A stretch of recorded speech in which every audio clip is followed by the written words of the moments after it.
이 시간은 말씀으로 은혜 받는 시간입니다.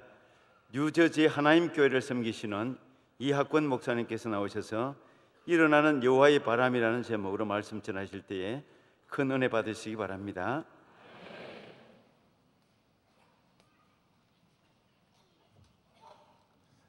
네, 반갑습니다. 또 성도의 즐거운 축제에 함께하니까 더욱 기쁨이 충만합니다.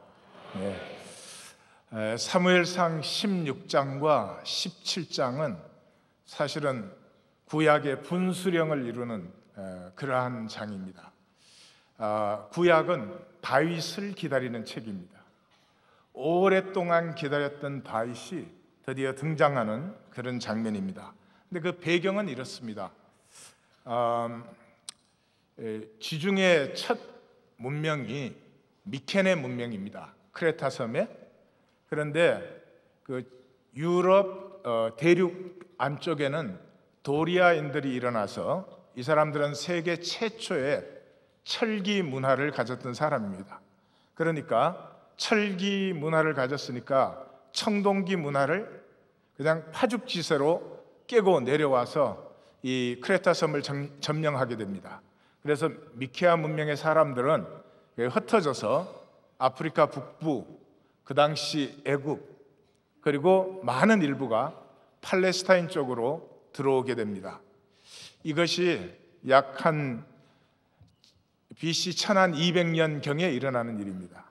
그런데 하나님의 섭리는 그러한 일이 일어나기 반세기 전에 이스라엘을 애굽에서 출애굽시키셨습니다. 그러니 만약에 이스라엘이 하나님에게 잘 순종하고 따랐더라면 이스라엘은 이 블레셋 사람들보다 반세기 전에 이 약속의 땅에 잘 정착하게 되었을 것입니다. 아시다시피 불순종함으로 반세기를 광야에서 다 허비하고 거의 비슷한 시기에 블레셋은 이 해변 지방으로, 이스라엘은 이 팔레스타인의 산지 쪽에 자리를 잡게 됩니다. 그래서 산지 쪽에 자리를 잡았기 때문에 이스라엘의 신 여호와는 산의 신이다, 그렇게도 말하고 시편에서 내가 산을 향하여 눈을 들리라, 그럴 때 북악산이나 도봉산 생각하면 곤란한 겁니다. 그래서 유대인에게 써진 복음서인 마태복음서는 예수님의 중심 가르침을 산에서 가르쳤다. 그래서 산상수훈이라고 불러요. 그리고 예수님이 기도한 기사들도 다른 복음서에서는 그냥 밤이 맞도록 기도하셨다 이렇게 적지만은 마태복음은 산으로 가사 그렇게 하는 것입니다. 자, 그런데 이 팔레스타인 산지에 정착한 이스라엘은 또한 순종하지 못하고 사사기의 혼란한 시기를 보내는 동안에 해변에 정착한 이 블레셋은 5개국 연합국가라고 하는 그 당시로는 상당히 단단한 체제를 이루게 됩니다. 자, 이렇게 되니까 이제 한 세기가 지난 후에 이 블레셋과 그다음에 이스라엘의 전면전은 불가피한 일이 되었습니다. 이스라엘은 한 번도 이런 전쟁을 치러본 적이 없습니다. 사사기의 모든 전쟁은 씨족이나 부족 또는 일부 지파가 한 국지전이었는데 전면전은 경험한 적이 없습니다. 이 첫 번째 전면전이 아벡 전투입니다. 잘 아시다시피 엘리 제사장의 아들들이 언약궤까지 끌고 나갔지만 완전히 패하고 3만 명이 전사하는 이런 일을 당합니다. 그러니까 이스라엘은 우리도 왕이 있어야 되겠다, 이 전쟁을 지휘할 누군가가 있어야 되겠다, 그래서 왕을 세우게 되는데 하나님은 원하지 않았지만 그 왕을 허락한 왕이 사울이었습니다. 이 사울은 블레셋과의 전쟁에서는 사실은 한 번도 승리하지 못했습니다. 그러나 사사기 때와 같이 이 부족이나 이 씨족을 대상으로 한 국지전에서는 2번을 승리합니다. 암몬에게 한 번 승리하고 아말렉에게 승리하고 이렇게 됩니다. 그런데 이 블레셋과 2차전, 그 믹마스 전투에서 사실은 사울은 2,000명의 군대를 거느리고 블레셋이 들어오는 길을 막았어야만 됩니다. 그런데 블레셋의 세가 너무 강했기 때문에 병거만 3만 승이었다. 그러니까 그냥 겁이 나서 길갈로 이제 쫓겨가 후퇴를 한 거죠. 그때 백성들은 다 흩어졌다 뭐 이런 얘기를 합니다. 그런데 남쪽에 1,000명을 데리고 있던 요나단이 도무지 답답해서 견딜 수가 없어서 무기도 제대로 갖지 못한 군대를 가지고 그 블레셋의 헤드쿼터를 중심부를 공격합니다. 이것이 블레셋의 혼란을 일으켜서 이제 승리를 하게 되는데, 길갈로 피해 있던 사울은 왕인 자기는 사실 은근히 도망을 한 것인데 아들에 의해서 승리가 일어나니까 좀 계면쩍었던 것 같아요. 그래서 나중에 늦게 나타나서 쓸데없는 명령을 내려요. 해지기 전까지 무엇인지 먹는 사람은 벌하리라. 그렇게 해서 괜히 왕의 위신을 이렇게 세우는 것이죠. 이런 일련의 일을 통해서 사울은 점점 사무엘에게도 실망이 되고 또 하나님에게도 후회가 되는 이런 일이 15장 마지막까지 일어납니다. 이런 사실은 위기와 절대절명의 상황에서 이제 다윗이 등장하는데, 그 다윗이 어떻게 등장하는가 하는 것을 보겠습니다. 지금 파워포인트를 올려주시면 좋겠는데,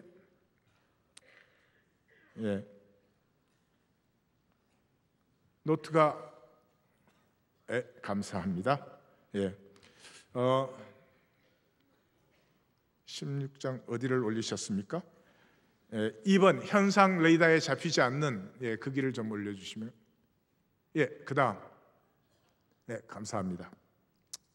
자, 이렇게 해서 사울의 불순종으로 말미암은 이 이스라엘의 엄습한 절망감 속에서 이제 하나님이 주도권을 지시는 거죠.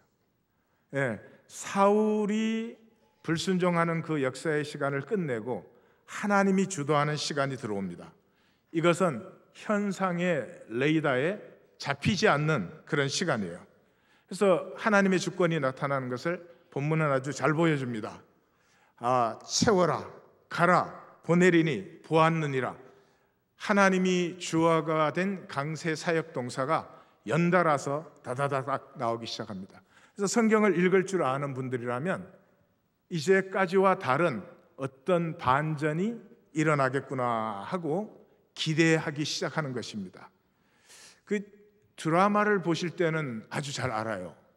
배경음악이 바뀐다든지 이러면 긴장해서 보는데, 성경은 여전히 바두가 이리 오너라 이렇게 읽어요. 왜 그런지 알 수가 없겠어요?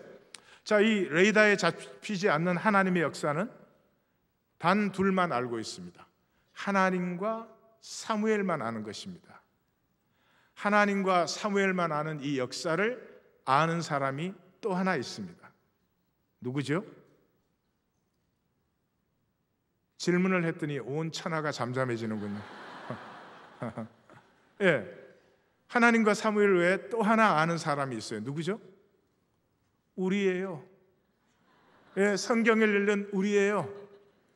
그러므로 이 성경을 읽던 사람은 잔뜩 긴장을 합니다. 자, 이제 어떤 일이 일어날 것인가? 이 숨은 변수인 하나님을 알지 못하는 역사 속에 하나님의 어떤 일이 일어날 것인가? 이렇게 긴장하게 되는 거죠. 궁금해지는 것이죠. 하나님이 언제까지 슬퍼하겠느냐 이렇게 말합니다. 이 표현 속에는 사울은 사무엘의 왕, 다윗은 여호와의 왕, 이런 대칭 구조를 이미 우리에게 제시하고 있는 거예요. 그런데 가서 이제 기름을 부어라, 왕을 세우라 그러니까 사무엘이 내가 어떻게 갑니까? 만약에 사울이 알면 뭐 그 자리로 끝이죠. 사울이 나를 죽이리이다. 그러니까 하나님이 그래요. 야, 거짓말 좀 해라. 거짓말 좀. 이상하십니까? 이상하십니까? 성경을 윤리로 읽어버리면 우리의 틀에 성경을 맞추게 됩니다. 성경이 하는 이야기를 따라갈 줄 알아야 됩니다. 그리고 뭐 성경은 그러잖아요. 마귀를 하나님의 섭리의 도구로 사용하시잖아요. 마귀를 하나님의 섭리의 도구로 사용하셔서 합력하여 선을 이루시는 하나님. 그럼 뭐 문제될 것이 없죠. 여기에서 하나님의 주권은 강력하게 나타납니다. 내가 내게 가르치리니, 내가 내게 알게 하리니, 너는 나를 위하여 기름을 부을지어다.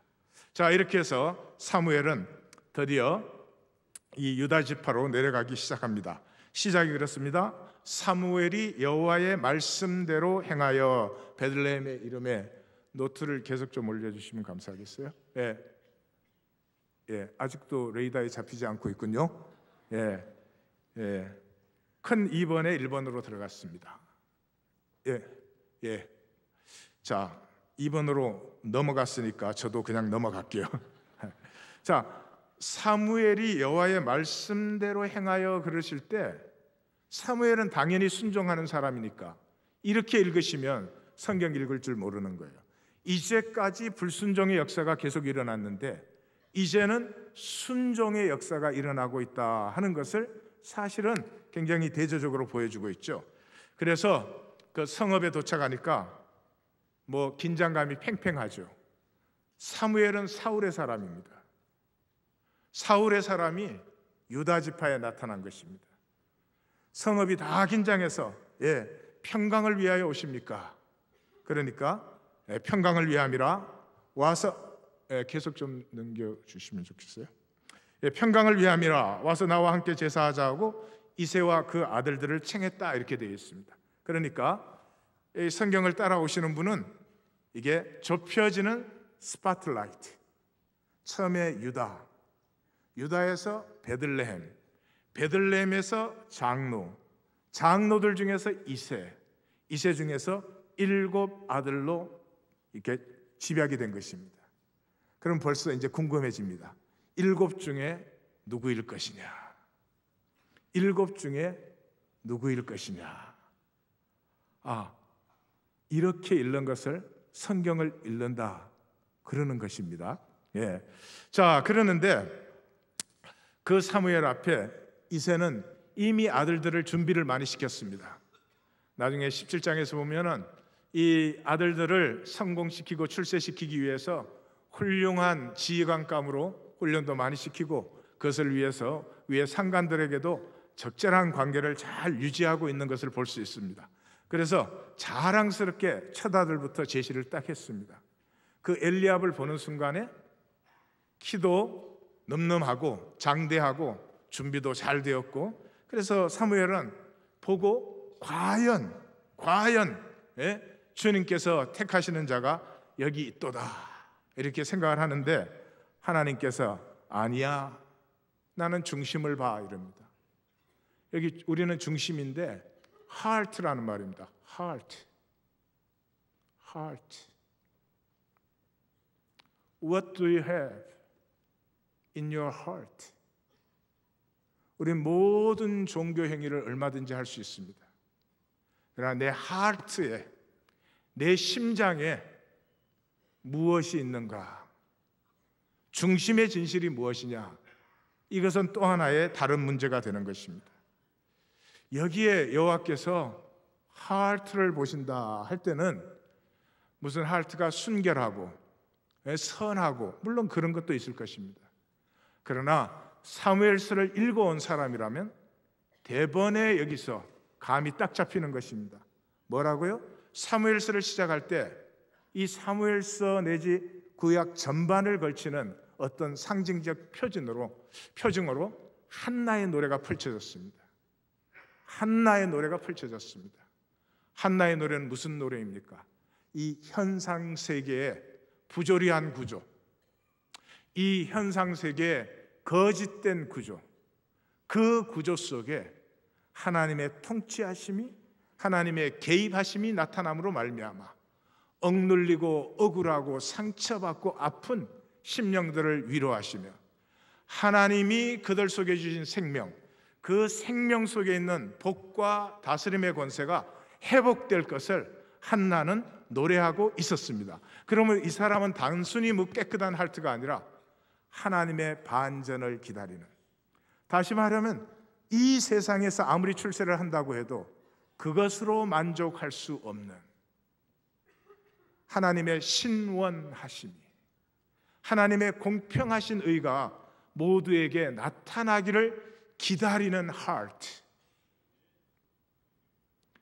하나님 나라를 기다리십니까?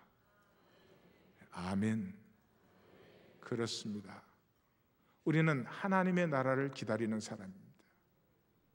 물론 나도 잘 돼야 되겠죠. 하나님이 주신 가능성을 잘 피워야 되겠죠. 그러나 그것이 앞서지 않습니다. 왜냐하면 나만 아픈 것이 아니니까요. 너무나 아픈 사람이 많으니까요. 모두가 함께 기쁨으로 손잡을 수 있는 그 나라를 기다리는 이 heart, 이것이 하나님이 기다리시는 heart입니다. 이것이 하나님이 찾으시는 중심입니다. 두루 찾는다고 했습니다. 사랑하는 성도님들, 하나님이 찾으시는 가슴의 성도들이 되십시오. 네. 자, 그래서 무대 위에 엘리압을 시주로 해서 첫째 아들이 다 지나갑니다. 근데 아니라고 합니다. 그 다음에 네 아들은 이하 동문으로 나갑니다. 예. 성경이 반복하지 않을 때는 똑같다는 것이죠. 자, 7이 다 지나갔는데 하나님이 다 아니라고 합니다. 여기에서 하나님의 역사가 있습니다. 합법적 왕도 아닙니다. 훌륭한 큰아들도 아니었습니다. 완벽한 숫자인 7 아들 모두 아니었습니다. 여러분, 세상은 끝날 징조만 보여도 떠납니다. 아십니까? 끝날 징조만 보여도 떠납니다. 그런데 모든 것이 다 끝났는데 그 자리를 떠나지 않는 사람이 있습니다. 하나님이 끝났다고 하지 않으면 끝나지 않은 것입니다. 그래서 모든 것이 끝난 자리에 떠날 수 없는, 이렇게 말씀드리면 십자가와 부활이 보이셔야 됩니다. 십자가는 모든 것이 끝난 자리였습니다. 그 자리를 떠날 수 없었던 이 120문도가 역사에 새로운 바람을 일으키고 로마의 가장 전성기에 로마를 뒤집어 엎는 사람들이 되었습니다. 말이 될 일입니까? 로마 한 군단이 6,600명인데 120문도가 로마의 전성기에 로마를 뒤집는 불씨가 된 것입니다. 그러한 하트를, 그러한 심장을 한번 살지 않으시겠습니까? 하나님, 세상은 아프고 힘든데 그건 우선 너무나 먼 일이고 우선 저에게 복을 좀, 우선 제 문제를 좀 해결. 하나님을 향한 스코프가 작으면 하나님의 은혜가 임할 수 없습니다. 하나님의 은혜를 받는 사람은 하나님의 가슴에 스코프를 가져야 됩니다. 내 아픔도 아프지만은 이 땅의 아픔을 아파하시는 하나님의 가슴을 가진 성도들이 되십시다. 자, 모든 것이 끝난 여기에 드디어 예상을 깨는 등장이 임합니다. 설교 노트, 그긴 지나간 지가 한참 됐습니다. 또 지나가시고 또 지나가시고 이제 드디어 모든 게 끝나고 이제 예상을 깨는 등장이 나타나겠습니다. 자, 내 아들들이 다 여기 있느냐? 7이 다 지나갔으니까 이 질문을 하는 사무엘의 마음은 착잡할 것입니다. 만약에 더 없습니다 그러면 여기까지 여행한 것, 사흘 모르게 모험한 것, 그거는 다 무산이 되지만 마음은 편하죠. 이제 손 털고 나 시키는 대로 했습니다. 근데 없습니다. 그러면 끝나는 것인데요. 또 한편으로는 아니, 하나님께서 보내서 왔는데 이렇게 끝날 수는 있는가? 아마 마음이 좀 복잡했을 것입니다. 그런데 이새가 그럽니다. 아직 막내가 남았는데 그는 양을 지키나이다. 그는 양을 지키나이다. 이 막내는 성공하기 위해서, 성공시키기 위해서, 출세시키기 위해서 전혀 준비하지 않았던, 그저 양이나 치는 그런 막내로 길렀던 아이입니다.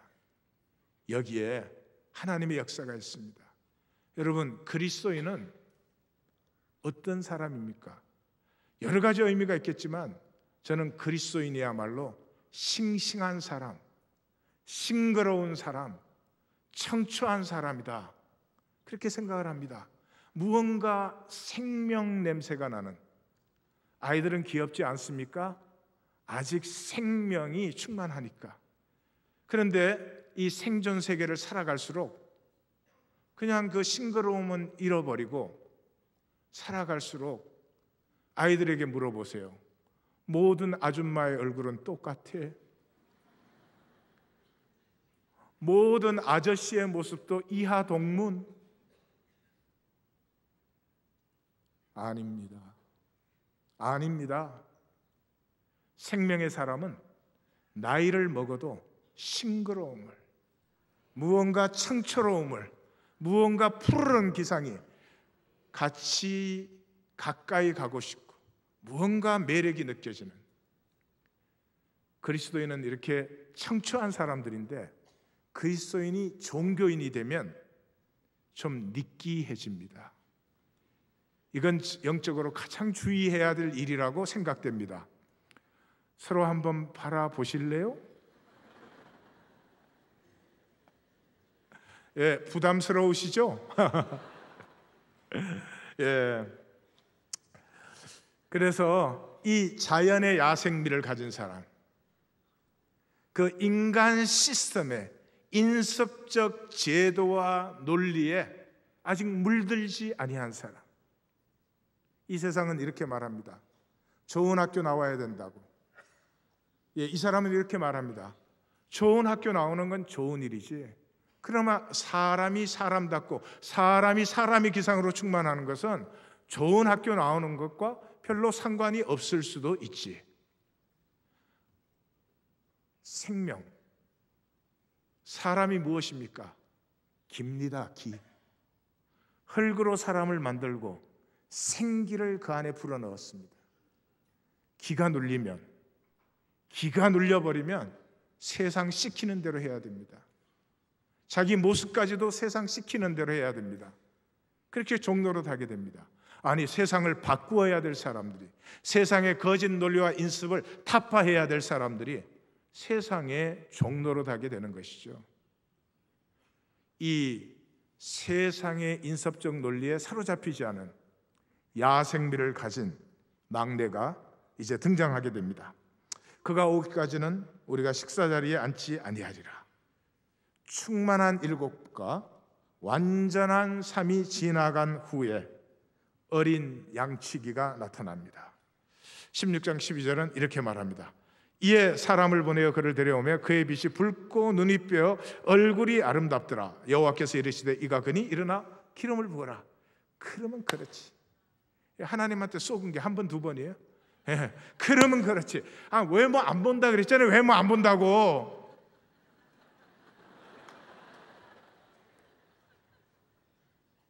그랬는데 뭐 말이 달라. 근데 생각해보면 그게 우리가 스스로 속이는 거예요. 하나님이 외모 안 본다 그랬지 외모가 추해야 된다 그랬어요? 예. 여기의 외모는 그냥 현상적인, 뭐 성형 수술을 한, 혹시 한 분 있으면 용서하십시오. 네. 그런 아름다움이 아니고요. 그 하나님의 기상이 서린 사람, 반드시 나타납니다. 사람의 외모는 그냥 있는 것이 아닙니다. 내 안에 있는 기상과 반드시 연결되어 있는 것입니다. 그래서 사무엘이 기름 뿔병을 가져다가 그의 행제 중에서 그에게 부었더니, 드디어 기름을 부었더니, 스펙이 좋아서가 아니고요, 남보다 경쟁적으로 뛰어나서가 아니고 가슴이 하나님을 닮았기 때문에 그에게 기름을 부었습니다. 여기에서부터 인간 기제를 넘어서 일어나는 여호와의 바람을 우리는 드디어 만나게 되는 것입니다. 이제는 사무엘은 집에 가도 좋습니다. 왜? 하나님의 역사가 이제 일어나기 때문에 사무엘은 집에 가도 괜찮은 거죠. 자, 이 여호와의 바람이 일어나는 것이 17장입니다. 17장에 보면 1절에 블레셋 사람들이 그들의 군대를 모으고 싸우고자 하여 유다에 속한 소고에 모여 소고와 아세가 사이에 에베스담밈에 침투해 그랬습니다. 이제 블레셋이 지난번 믹마스에서 패한 블레셋이 전군을 이끌고 전면전을 드디어 펼치고 있는 것입니다. 이것이 엘라 골짜기의 전투입니다. 자, 그렇게 진을 치니까 이스라엘 진영은 그냥 두려움에 떠는 것입니다. 두려움에 떠는 이스라엘을 확인 사살을 합니다. 이 골리앗을 묘사하는데 4절이 걸려요. 여러분 사무엘상 17장을 보시면 전투 장면은 몇 절 나오는지 아십니까? Actual battle scene. 전투 장면이 몇 절 나올까요? 온 천하가 잠잠하군요. 여호와의 임재가 우리 앞에 있으니까요. 딱 2절 나옵니다. 실제 전투는 58절. 그것도 17장은 한 절이 굉장히 깁니다. 그 긴 제 성경에서는 무려 4페이지입니다. 17장이. 거기에 직접 싸움하는 장면은 딱 2절밖에 없는데 골리앗을 묘사하는데 4절이 나옵니다. 그러니까 이게 뭐 하는 거죠? 기를 죽이는 것입니다. 기를 죽이는 것이죠. 세상이 하는 일은 기를 죽이는 것입니다. 머리끝에서 발끝까지 기를 죽이려고 합니다. 예. 저는 다행히 이게 헤어가 좀 있어서 괜찮은데요. 없는 분들은 또 이 머리결이 없어서 기가 죽어요.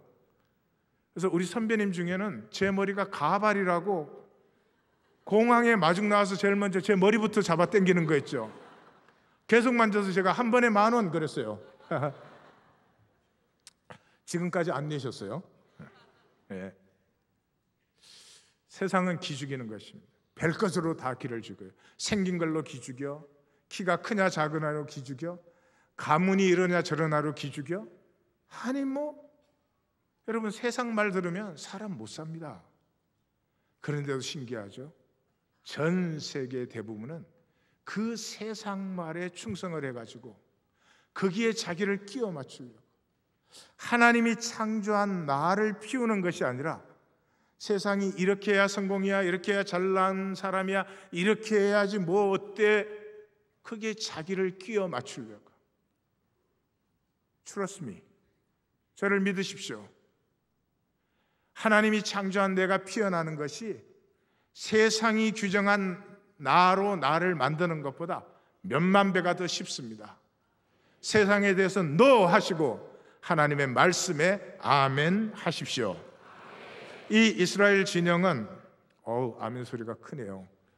저는 조그마한 교회에서 조그만 아멘만 듣다가 큰 아멘을 들으니까 제 원고에 가로 열고 가슴이 떨리도다 가로 닫고.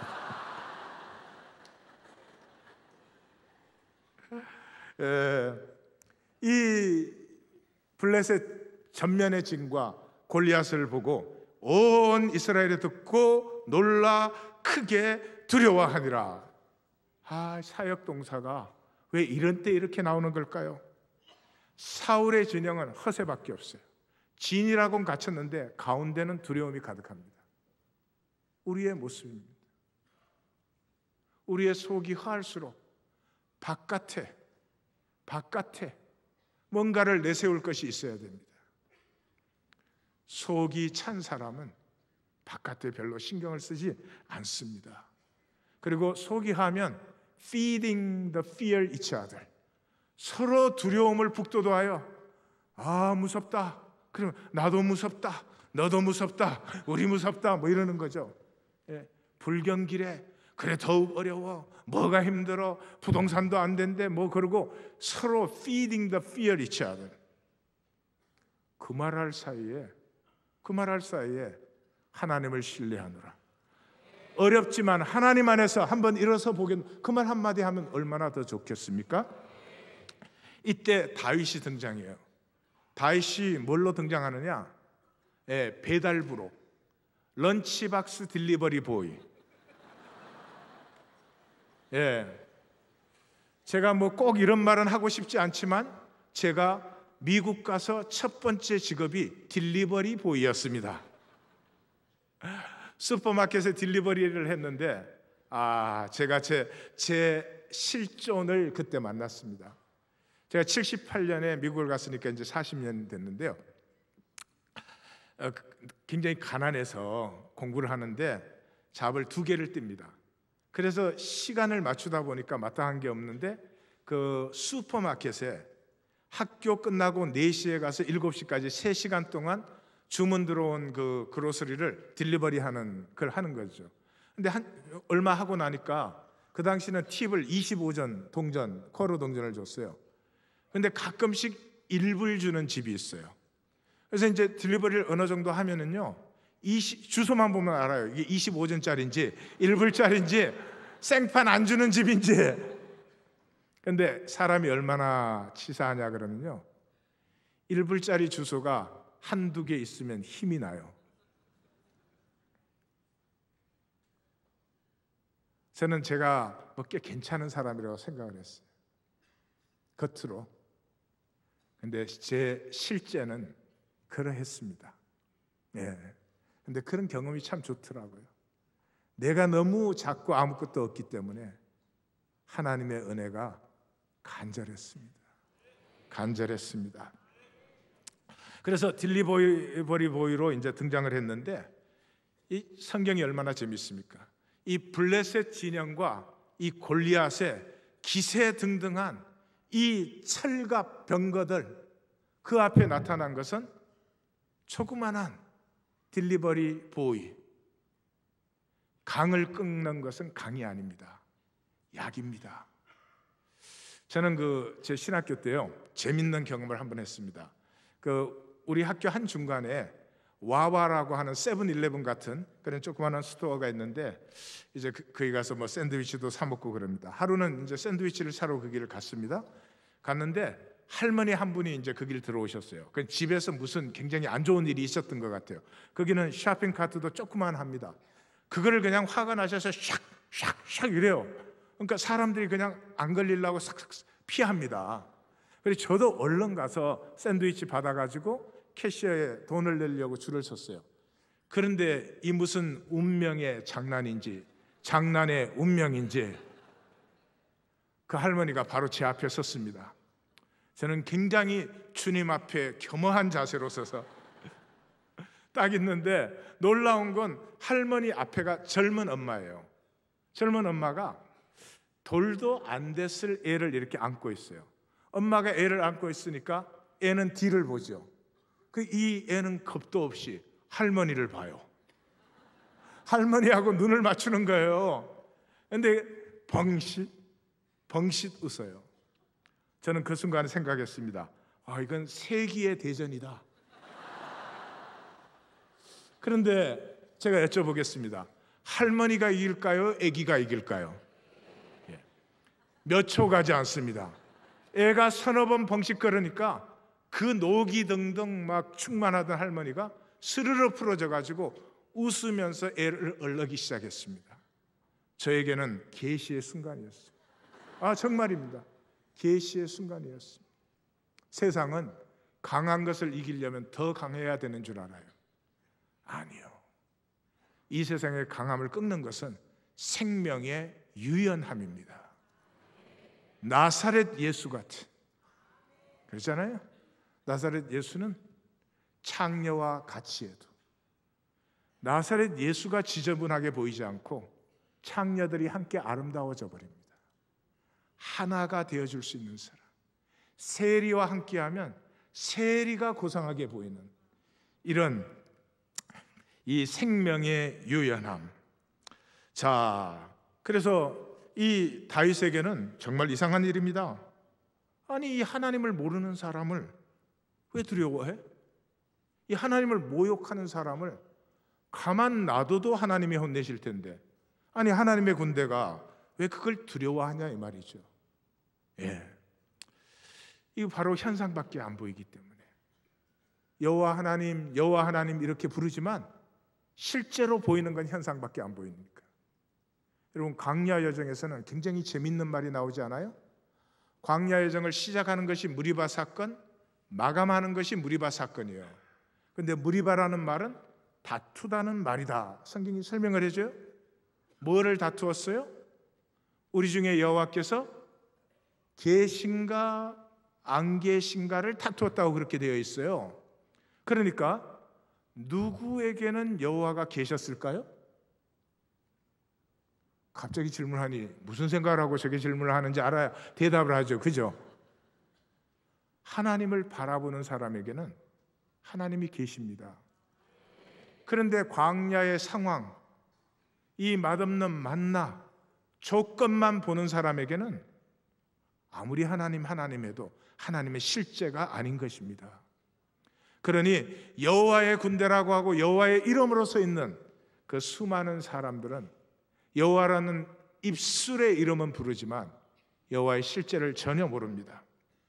그래서 이 실제를 아는 다윗은 정말 이상하지 않느냐. 거기에 이 실제가 안 보이는 사람은 화가 나죠. 화가 나죠. 이론적으로 그거 모르는 거 아니죠. 하나님이 우리 가운데 함께 하시는 이론적으로 모르는 게 아니죠. 근데 이 사람에게는 실제적으로는 하나님은 변수가 아니에요. 상황과 조건만이 변수죠.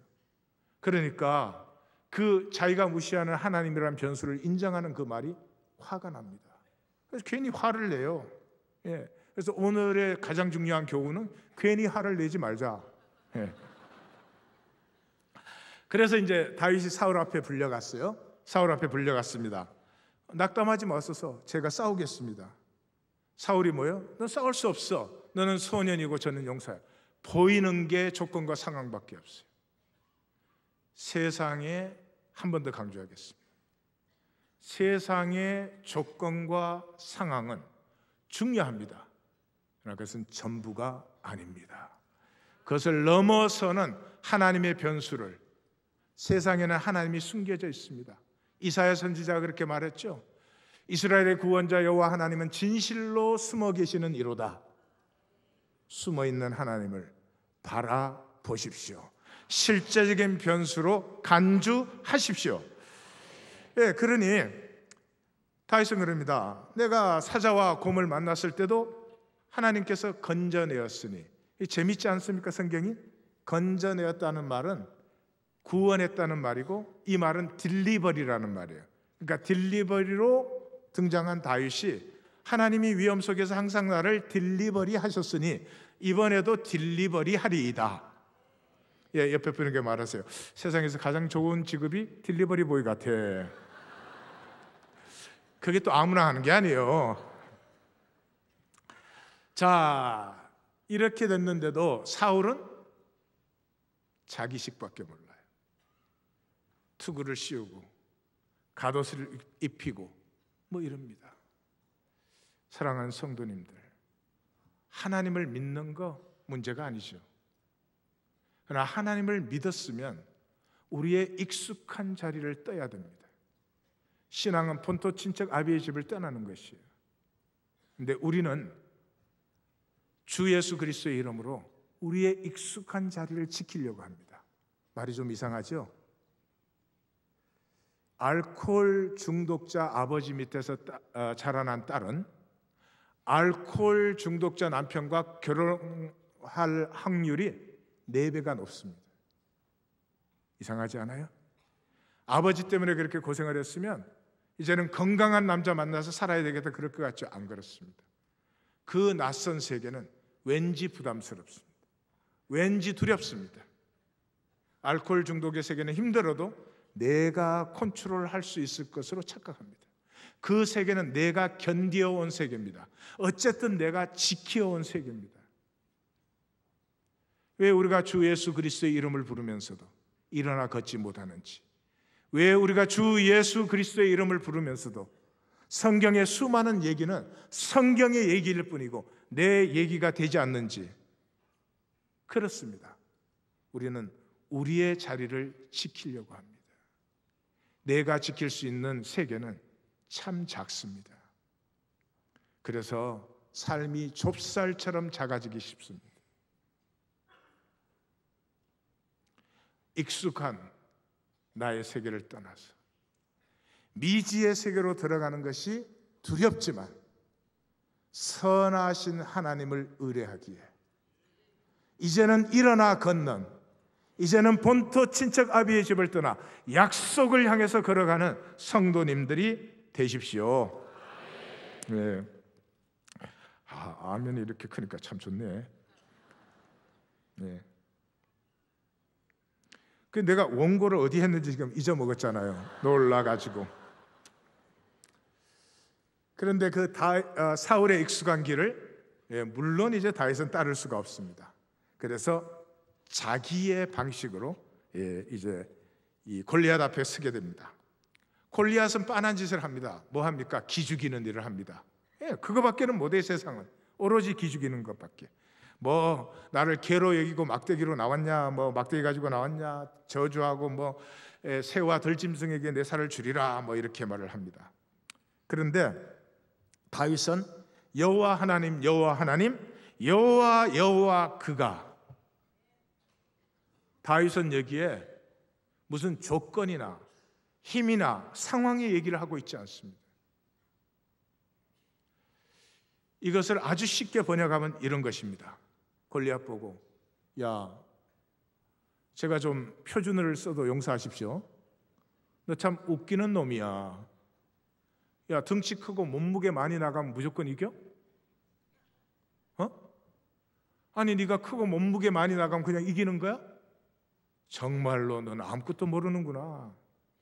하나님이 이기게 하는 자가 이기는 거야. 고대에 의해서 그렇지 그런 것입니다. 이 무슨 사람입니까?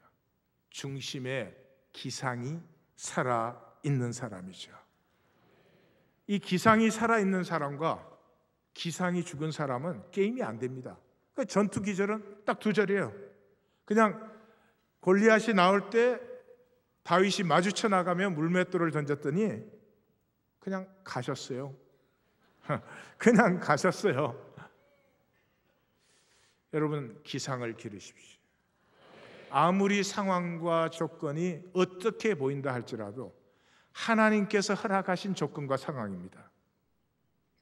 그러니까 그것을 허락하신, 그 조건과 상황을 허락하신 하나님은 바로 그 조건과 상황 속에서 자기 역사를 나를 통해서 펼쳐내고 싶기 때문에 그 조건과 상황을 허락하신 것입니다. 아멘이 크니까 제 목소리도 따라서 막 올라가요. 골리앗은 죽었고 블레셋은 처참한 패배를 합니다.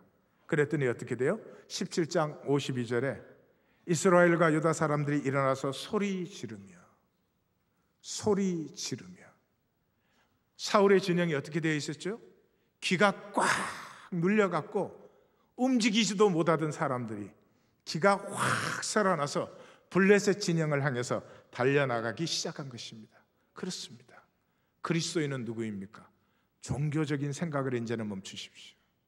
기가 살아있을 뿐만 아니라 내 주변에 있는 모든 사람들의 길을 살려주는 사람입니다. 그 사람이 함께하면은 세상이 억누르는 정죄가 그게 우리의 부인할 수 없는 실제죠. 그렇지만 그것이 그렇게 중요해 보이지 않습니다. 한번 도전할 수 있고 한번 직면하고 싶은 용기가 피어나는 것입니다. 제가 얘기 하나 드리고 오늘 메시지를 마감을 하도록 하겠습니다. 2000년 9월 13일 동아일보 기사입니다. 저는 미국에서 읽었습니다. 그런데도 너무너무 그 기사를 읽고 행복하고 너무 좋았습니다. 그 3년 전에 IMF가 터지지 않았습니까? 그래서 온 나라의 기운이 정말 억눌려 있는데 프라피룬이라는 태풍이 들어왔습니다. 프라피룬 1997년 기억하십니까? 기억 못해요? 여기 한국 맞죠? 프라피룬이라는 그 태풍이 들어왔어요. 근데 초속이 58.2m인가 3m 그렇습니다. 그리고 파고의 높이가 50피트.